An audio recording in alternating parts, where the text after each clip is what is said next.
Welcome back into the series of tutorials in which we are looking into more details and insights into meshing.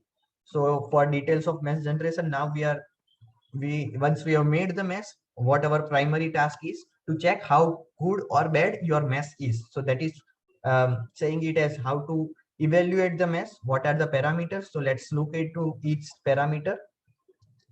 So the first parameter is quality, and the definition of quality is somewhat hazy. So we should not go into the definition of these parameters. The next is aspect ratio. So aspect ratio understanding is much easier for anyone. If we take any rectangle, the aspect ratio will be the ratio of one length to the another length. For similarly for triangle, they'll take the ratio of two edges or take the ratio of the height to the base. Then skewness, then we have Jacobian ratio, parallel deviation, warping factor, and there are some others. So some of these are absolute values which change from 0 to 1, or some are measured in degrees. So the parallel deviation will be measured in degrees.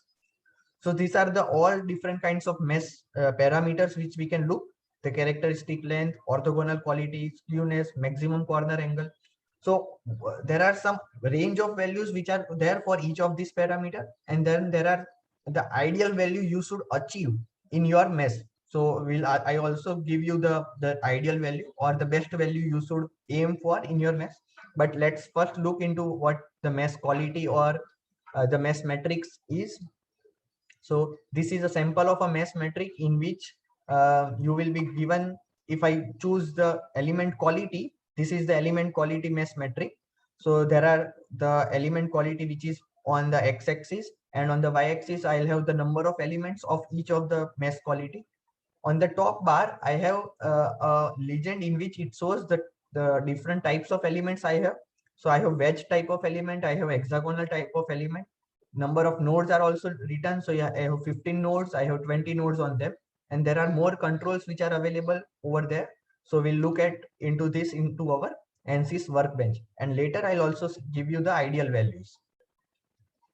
So from where can you get that? So you can get it from mesh. When you go to mesh, in the quality, in the details tab, you should come over here. In the details tab, the quality is there, and the mesh matrix is available over there. So I can select element quality from there, and mesh matrix has opened.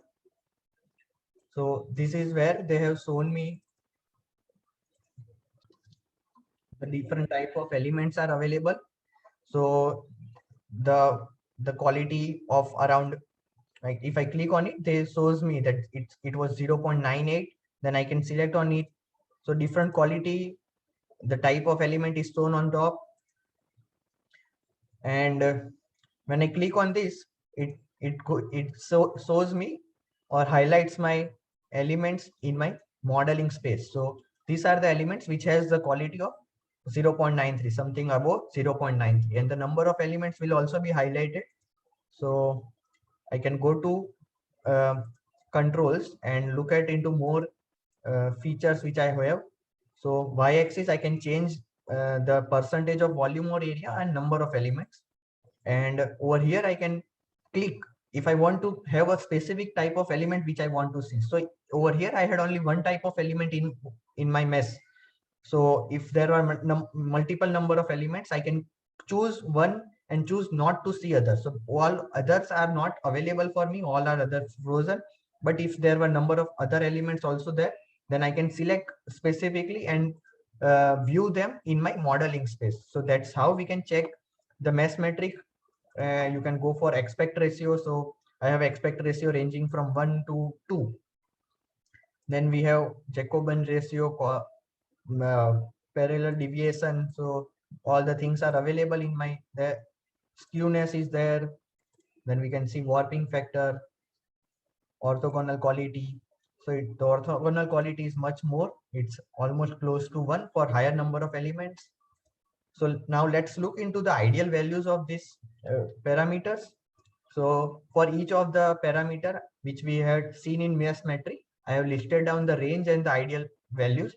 For element quality, it ranges from 0 to 1, and the best value is 1.